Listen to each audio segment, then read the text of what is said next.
네, 국민의힘 조배수 의원입니다. 인사가 만사입니다.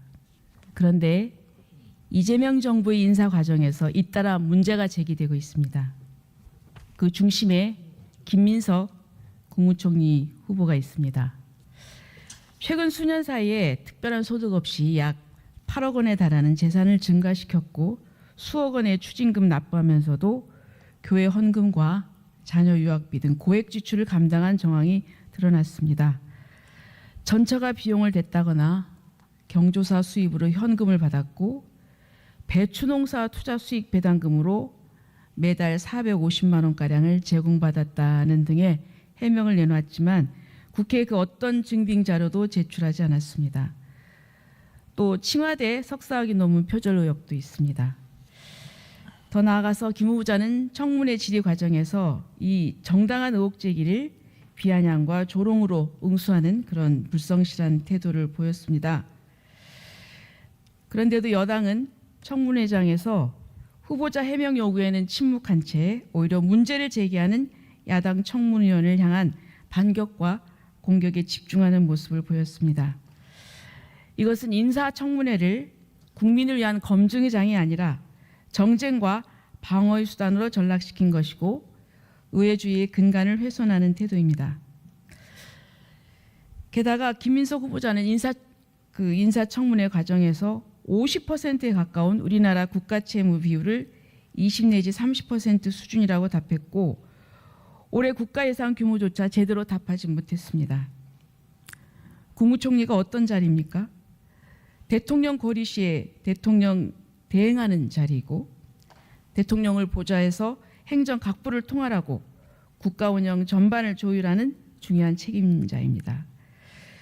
국가 채무 비율, 국가 예산 규모조차 모르는 후보자가 어떻게 이런 중요한 직책을 수행하고 민생 위기를 극복할 수 있을 것인지 자질을 의심할 수밖에 없습니다.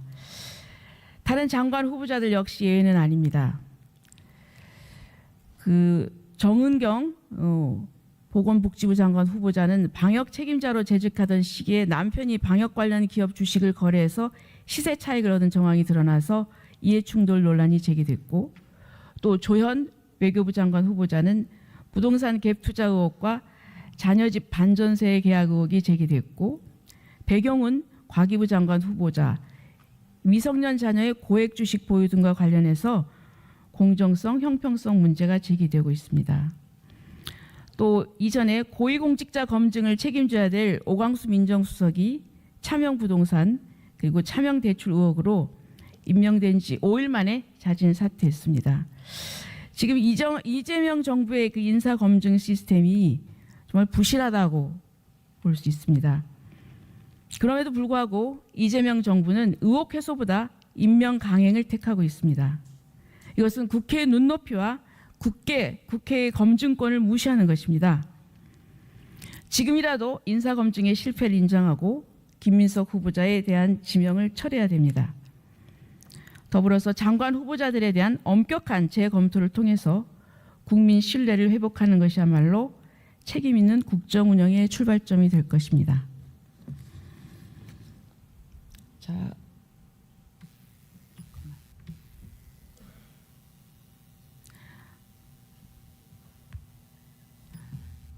해수부 장관님. 네. 지금 해양수산부를 부산으로 이전하겠다고 하죠? 그렇습니다. 예, 대선 네. 공약이십니다. 예. 예, 그런데 이거 좀 문제가 있는 거 아닙니까? 지금 명부를 보니까 북극 항로 거점 개발, 해양 산업이 집적된 해양 수도의 건설, 그리고 지역 균형 발전 이러는데요. 자, 그러면 PT 좀 띄워주세요. 그런 논리라면은 농림축산식품부는 국가식품 클러스터 그리고 농촌진흥청이 있는 농도인 전북으로 그리고 과기정보통신부는 카이스트하고 기초과학연구원이 있는 이 대전으로 이전해야 된다는 주장도 정당화될 수 있습니다. 안 그렇습니까? 저는 이렇게 되면은 세종시의 행정수도 구상과 이 정면으로 저는 충돌한다고 봅니다. 이거는 공공기관 지방 이전하고 다릅니다. 그러면 지금 세종시 기능이 약화가 되는데요. 그러면 왜 국회에 세종의사당 건립하고 대통령실에 세종 이전 검토합니까? 또 넘겨보세요. 지금 저기 분명히 세종시에 대해서 얘기를 하고 있는데 이렇게 되면은 왜 세종시 기능이 무엇인가? 예, 어떤 통합적인 효율성이 떨어진다고 생각합니다. 다음 넘겨보세요. 자, 해수부 공무원도 약 86%가 반대하고 있습니다. 업무 비효율성 그리고 타부처 협업이 어렵다.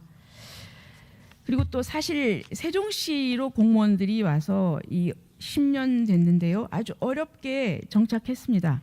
그런데 다시 또 이전을 해야 됩니다.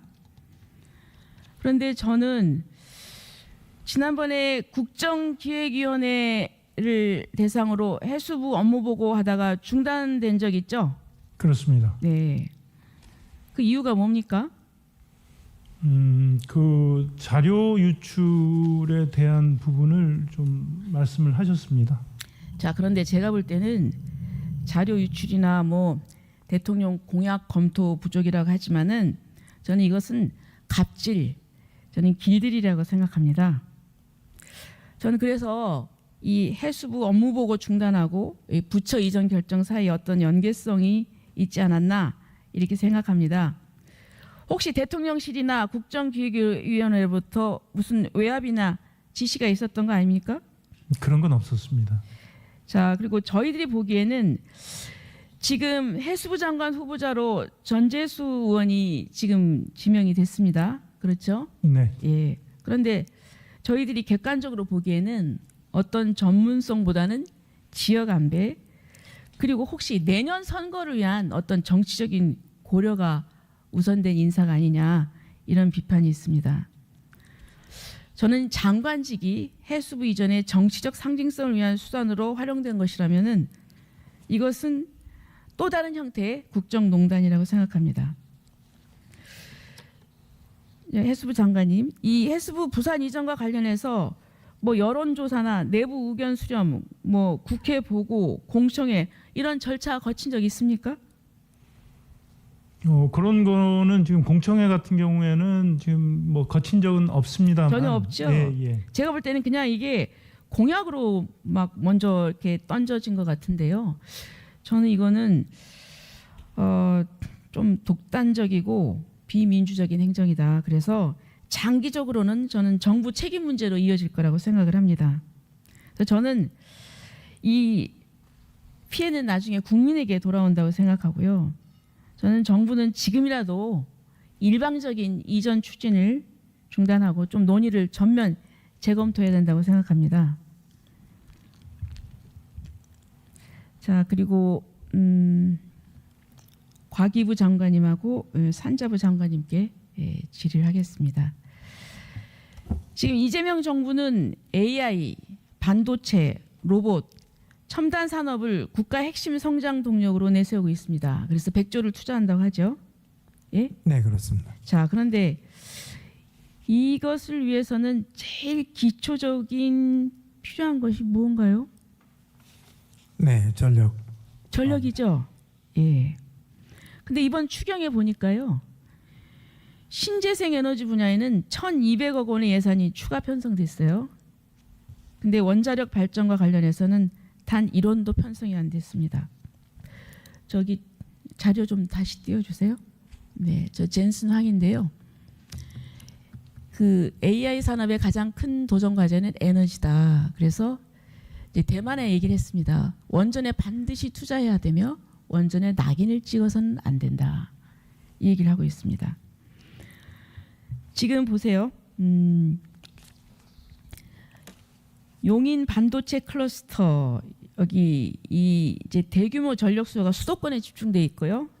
그다음에 국내 데이터 센터의 70%가 수도권에 몰려 있고 그리고 2029년도에는 수도권 비중이 82%까지 증가할 것입니다. 데이터 센터는 전기 먹는 하마로 알려져 있습니다. 그렇죠? 그리고 또 지금 AI 쪽으로 가다 보면은 기존 인터넷 검색하고 비교하면은 이 생성형 AI 서비스 챗 GPT 이 전력 소모량은 10배 이상 많습니다. 거기다가 이미지나 영상을 생성하는 서비스 전력 소모량은 텍스트 기반 서비스보다 40배 이상의 전력이 필요합니다. 그래서 산업부에서 발표한 제11차 전력 기본 수급 계획을 보면은 우리나라 첨단 산업에 필요한 전력은 올해 1.4 기가와트에서 2036년에 6.1 기가와트로 약 4배 이상 증가할 것입니다. 증가할 것으로 예상이 됐는데 이것은 원전 5기 이상의 추가로 필요한 규모입니다.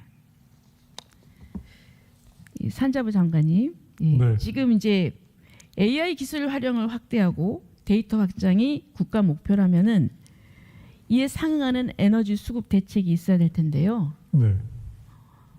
신재생 에너지를 주로 해야 됩니까? 어떻게 합니까? 저희가 다양한 에너지원을 활용을 하고 있고 그 지지난주에 울산에서 그 LNG를 활용을 한 AI 데이터 센터를 저희가 이제 출범을 시켰습니다. 그 착공을 했는데 뭐 국내에서는 지금 다양한 에너지원을 활용을 하고 있고 지금 지적하신 것처럼 전 세계적으로 AI 데이터 센터의 그 원전의 활용도가 커지면서 그렇죠. 국내에서도 앞으로 그 원전의 활용도도 상당히 어떻습니까? 지금 이제 국제적으로 지금 방향이 전환됐잖아요. 그렇습니다. 미국도 그렇고 네. 미국은 지금 원전 발전 용량을 2050년까지 4배로 확대하겠다고 했고 프랑스는 지금 14기를 새로 짓겠다고 했습니다. 그렇습니다. 그리고 대표적인 반원전 국가였던 독일, 덴마크도 지금 다시 원전의 필요성을 인정하고 있어요. 그렇습니다. 모든 국가들이 지금 다양한 에너지원을 활용을 하고 있습니다. 아니 다양한 에너지원인데 그래도 원전을 필요하다. 지금 이렇게 가고 있지 않습니까? 그렇습니다. 네. 자, 지금 이번에는 또 과기부 장관님께 질의를 하겠습니다. 네. 자, 그럼 신재생 에너지, 뭐 재생 에너지를 한다고 할 때 이게 에너지가 이게 스테디하게 이게 발생되는 게 아니라 그 전력이 간헐적이지 않습니까? 그렇기 네, 때문에 맞습니다. ESS에다 저장을 해야 되잖아요. 네, 예, 그렇습니다. 그렇죠. 그런데 지금 2050년도에 태양광 발전을 우리나라 전체 전력 생산의 50%를 차지한다고 가정할 때 ES의 설치 비용을 추산을 했어요. 이게 국가 원자력 정책 제안서에 나오는 겁니다. 근데 그 비용이 얼마인지 혹시 아십니까? 뭐 모르셔도 됩니다. 뭐 네, 제가 그 숫자를 가지고 있지 않습니다. 예, 400조 이상입니다. 그러면은 이렇게 천문학적인 비용을 들여가지고 보완책을 만드는 게 굉장히 비현실적입니다. 그래서 저는 지금 이 정부가 지금 다시 재생에너지 중심으로 지금 정책을 방향을 틀은 것 같은데요. 저는 그거는 아니라고 보거든요. 어떻게 생각하세요? 지금 재생에너지 중심 정책이 과연 지속이 가능할까요? 저는 원전은 계속해서 SMR 또 SFR 이런 걸로 좀 더 고도화하고 재생에너지도 점점 이제 기술들이 좀 더 발달하니까 일정량은 더 증가시켜야 된다. 그러나 두 개가 함께 가야 된다 이런 생각을 하고 있습니다. 자, 그렇지만은 그래도 아직까지 비용이나 어떤 효율 면에서 봤을 때는 그래도 원전이 그래도 가장 그 가성비가 높은 거 아닙니까? 저는 네, 그렇게 그건 생각합니다. 분명히 맞습니다. 네. 그래서 저는 이 정부 에너지 정책에 대해서 전면적인 재검토가 필요하다. 그리고 원자력 정책의 정상화를 강력히 촉구를 합니다. 그리고 교육부 차관님께 또 질의를 하겠습니다. 지금 이제 AI가 화두인데요. 네. 그렇죠? 예. 인재를 양성해야 되겠죠. 네. 근데 우리나라가 AI 인재 양성 시스템이 제대로 된 것 같습니까? 이제 그 첨단 인재 양성 체계에서 보면 AI 인재 양성 체계는 새로운 생태계를 구축해야 된다고 봅니다. 그래서 첨단 고급 인재, 그다음에 중견 인재, 실무인재까지를 포함하는 첨단 인재 양성 체계를 마련을 하고 거기에 따라서 고급 인재 양성 체계는 과기부하고 네, 좋습니다. 협력해서 만들어 가야 되는 상황이라고 예, 보고 그런데 있습니다. 저희가 급해요 상황이. 왜냐하면 중국 보세요. 중국은 벌써 딥시크를 만들었습니다. 그렇죠? 네. 그다음에 기존 슈퍼컴퓨터보다 1000조 빠른 105큐비트 초전도 양자 컴퓨터를 개발했어요. 그것은 저는 중국에서 AI 인재 시스템을 아주 잘